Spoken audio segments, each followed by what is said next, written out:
नमस्कार, संतोष की रिपोर्ट में आप सबों का स्वागत है।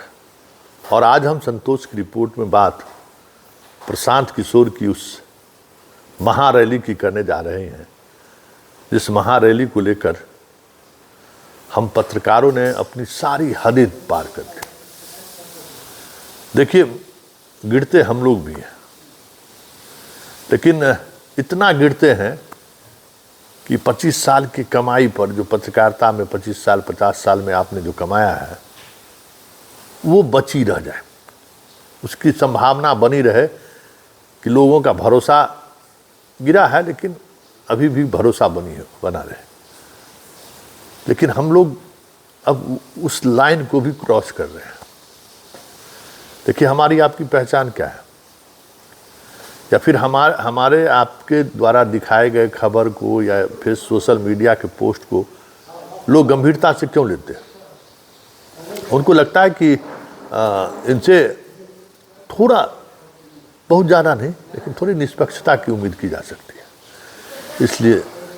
लेकिन सब कुछ बेच दीजिएगा, सब कुछ दांव पर लगा दीजिएगा, तो फिर कहाँ करिएगा? देखिए, पत्रकारिता जगत में मेरा जो अनुभव रहा है कि जगदीश चंद्र कातिल ईटीवी के किसी दौर में बॉस हुआ करते थे। उन्होंने जो पत्रकारिता के माध्यम से रंगदारी करके पैसा कमाया, पैसा लाया, हमें नहीं लगता है कि कोई दूसरा पत्रकार इस तरीके से खबर के आधार पर पैसा का उगाही किया होगा। उनका जोरा नहीं रहा। उनसे कई तरह के बातों का मतभेद मेरा रहा है, अंततः मतभेद भी हुआ और मुझे ईटीवी छोड़ना भी पड़ा। फिर भी हमें लगता है कि उस आदमी का जोरा नहीं था। 364 दिन आप खबर चलाइए, सरकार की ऐसी की तैसी, जो चला सकते हैं चलाइए, लेकिन जब चुनाव का वक्त आएगा तो 3 महीने पहले से आप थोड़ा नियंत्रित हो जाइए। अब मुझे फील्डिंग करने दीजिए। मुझे याद है कि 2014, मैं 2014 क्या पार्लियामेंट इलेक्शन से पहले जो है, सारे लोगों के एडिटर्स से लेके सारे लोग, हम लोग बैठे हुए थे। कातिल जी बिहार के बारे में बात कर रहे थे कि लालू के समय में अभी के समय में क्या फ़र्क है, क्या हुआ बिहार में, सड़कें की क्या स्थिति है, बिजली की क्या स्थिति है, आप ऊर्जा विभाग देखते हैं, आप बताइए। ये सारी चीज़ें जो है बहुत अच्छे तरीके से वो पूछते पूछते अंत में कहे, तब तो नीतीश बेहतर हैं, ये आप मानते हैं? तो हाँ, बेहतर तो हैं। तो ठीक है, 3 महीना जो है सुन के बेहतरी की भी चर्चा कर दीजिए। बस 3 महीना, चुनाव खत्म, बात खत्म। और उस एवज में वो क्या नीतीश के मिल के क्या डील करते थे, नहीं डील करते थे, हम लोगों को पता नहीं है, लेकिन कुछ बड़ा डील होता था। और पत्रकारिता भी हम लोग करते थे। ऐसा नहीं कि उस दौरान अगर कोई बड़ी घटना घट गई तो उसको खबर को दबा देना है। आज वाली स्थिति नहीं है। आज जो स्थिति है कि आप खबर ही नहीं चला सकते, वो स्थिति नहीं थी। अब ये बातें नहीं है। तो वो एक आदर्श स्थिति तो नहीं कह सकते हैं, लेकिन एक रास्ता, भाई घोड़ा घास से दोस्ती कर लेगी तो फिर घोड़ा कैसे जिंदा रहेगा? क्योंकि जो आक्रामकता चैनल पर बना रहता था, उसमें विज्ञापन सरकार नहीं देती थी। तो वही चुनाव में 5 वर्ष के दौरान, चुनाव में एक बार सारा है ना, कहते हैं ना,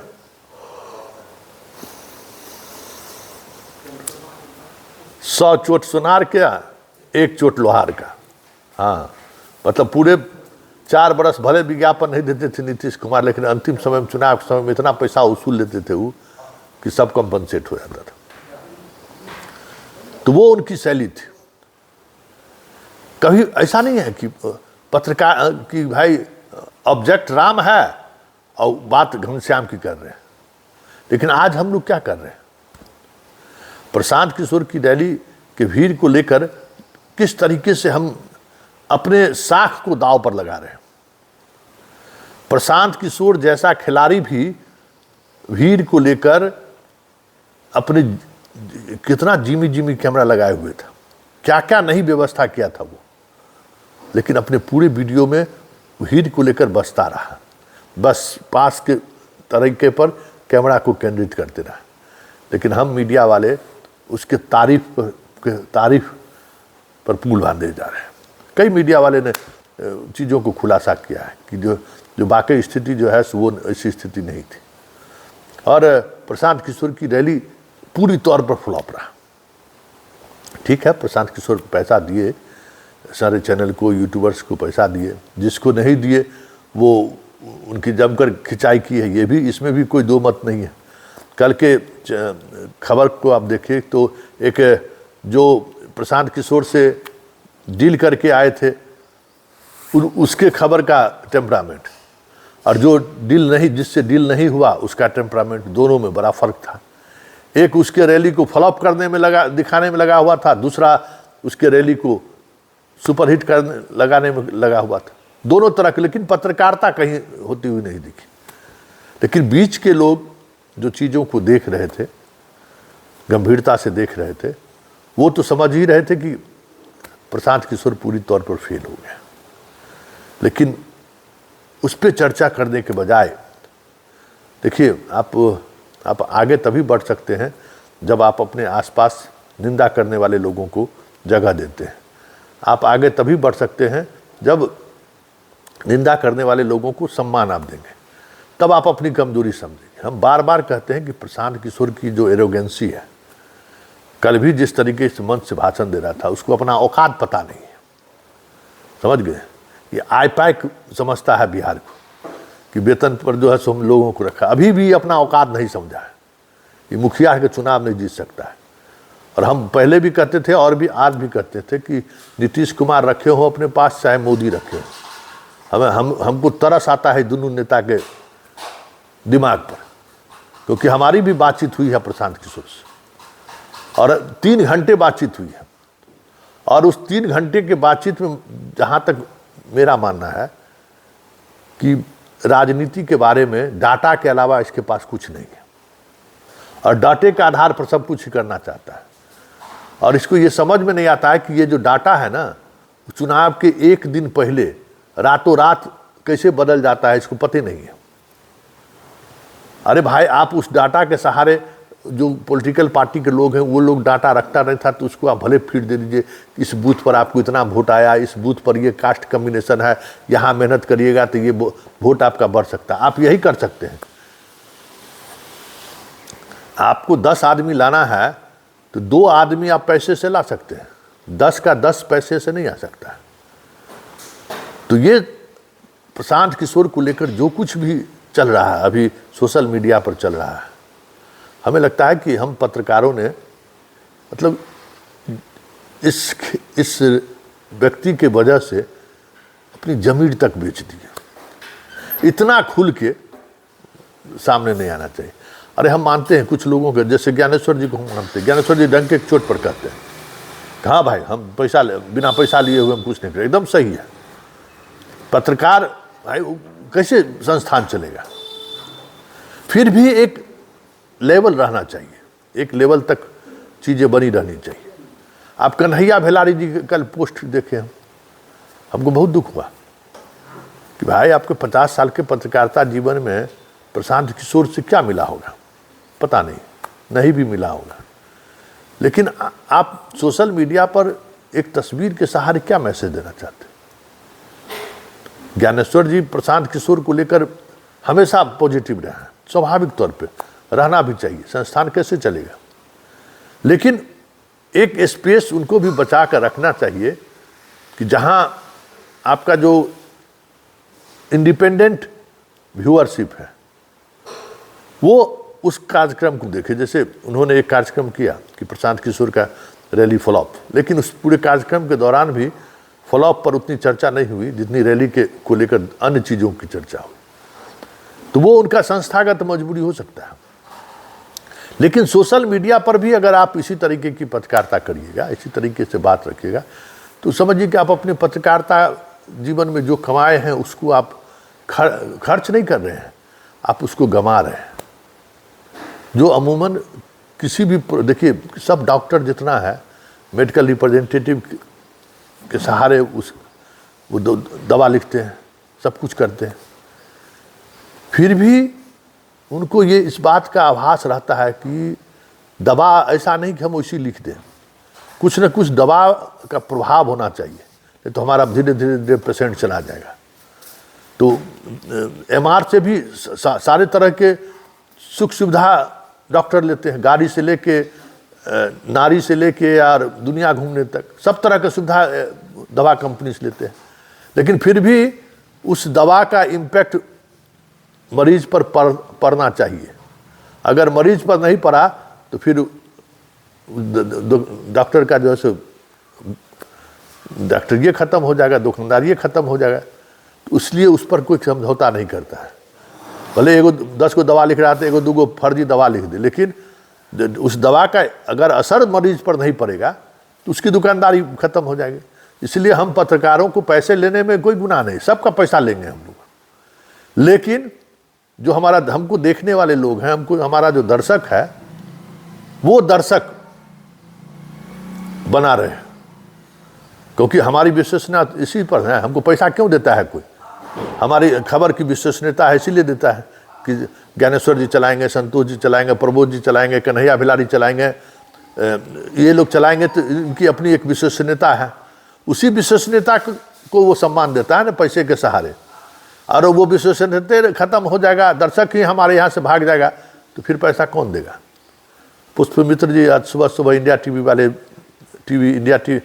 टुडे वाले ने भी पोस्ट किया है। जरा देखिए कितनी गंभीरता से अपनी बातों को उन्होंने रखी, किस तरीके से रखी, कि क्या स्थिति था। तो हम पत्रकारों को हमेशा आलोचना के साथ साथ समालोचना, सलाह भी देने की स्थिति में रहनी चाहिए कि रैली तुम्हारा क्यों फ्लॉप हुआ। इस रैली को उसके आईटी सेल की तरह हम आप सब लोग मिलकर उसको जस्टिफाई मत करने लगे कि लाखों लाख लोग पहुँचे हैं। और ये प्रवृत्ति ही जो है कहीं न कहीं पत्रकारों को, पत्रकारिता को का दायरा सीमित करते जा रहा है। लोग नोटिस लेना छोड़ दिए हैं, इसकी वजह यही है। और ऐसे इंडिपेंडेंट लोगों को खोज कर भी जो लोग देखना चाहते हैं कि क्या हुआ कल की रैली में, अभी तक उस तरीके की रिपोर्टिंग सामने नहीं आई है। हर कोई या तो भीड़ को लेकर है या भीड़ को जस्टिफाई करने पर लगे हुए। लेकिन प्रशांत किशोर की रैली क्यों फ्लॉप हुई या प्रशांत किशोर क्यों विफल रहा है गांधी मैदान को भरने में, इस पर कम बहुत ना के बराबर रिपोर्टिंग हुई। पुष्पमित्र जी ने थोड़ा हिंट किया कि देखिए बिहार की राजनीति जो है या राजनीतिक मिजाज है, उसमें अभी भी पैसे के सहारे बहुत कुछ नहीं किया जा सकता है। वो पैसा एक कारक है, उत्प्रेरक का काम करता है, लेकिन उसी के आधार पर आप राजनीति नहीं कर सकते। और राजनीति विचारधाराओं पर आधारित होनी चाहिए। बिहार में बिना विचारधारा की राजनीति आप करिएगा तो नहीं टिकिएगा। और हम तो कहते हैं कि भाई कास्ट के आधार पर और सोशल जस्टिस की जो पॉलिटिक्स है उस आधार पर प्रशांत किशोर से कहीं बड़ी हस्ती रखता है मुकेश सहनी। लेकिन आज 15 वर्षों से मुकेश सहनी बिहार के गली गली छांट रहा है, क्या क्या नहीं कर रहा है। कितना पैसा प्रशांत किशोर जो राशि लगाया उससे कम पैसा खर्च कर रहा है मुकेश सहनी क्या, फिर भी आज तक वो सहनी का नेता नहीं बन पाया, आज तक खुद चुनाव नहीं जीत पाया। वजह क्या है कि सारी सियासत वो पैसों के सहारे साधना चाहता है। 4 गो टिकट मिला, 4 टिकट बेच देता है। तो ये जो रामविलास जी भी टिकट बेचते थे, रामविलास जी भी अपराधियों को टिकट देते थे, लेकिन जो उनका राजनीतिक कमिटमेंट था उस कमिटमेंट के तहत 2-3 लोगों को, ऐसे लोगों को टिकट देते थे जो उदाहरण होता था कि नहीं रामविलास पासवान जो है सो, और अपराधी को भी देते थे तो वो अपराधी पहले से उनकी पार्टी में बने रहते थे, खूब पैसा लेते थे वो भी, लेकिन वो अपनी वैचारिक प्रतिबद्धता से समझौता करते हुए कभी नहीं दिखते थे। चिराग और रामविलास पासवान में यही फर्क है कि चिराग ने भी टिकट चाहे खगड़िया में दिया हो, चाहे वैशाली में जिनको दिया, चाहे समस्तीपुर में जिसको दिया, पॉलिटिकल रूप से कोई भी वैचारिक रूप से चिराग के करीब नहीं है।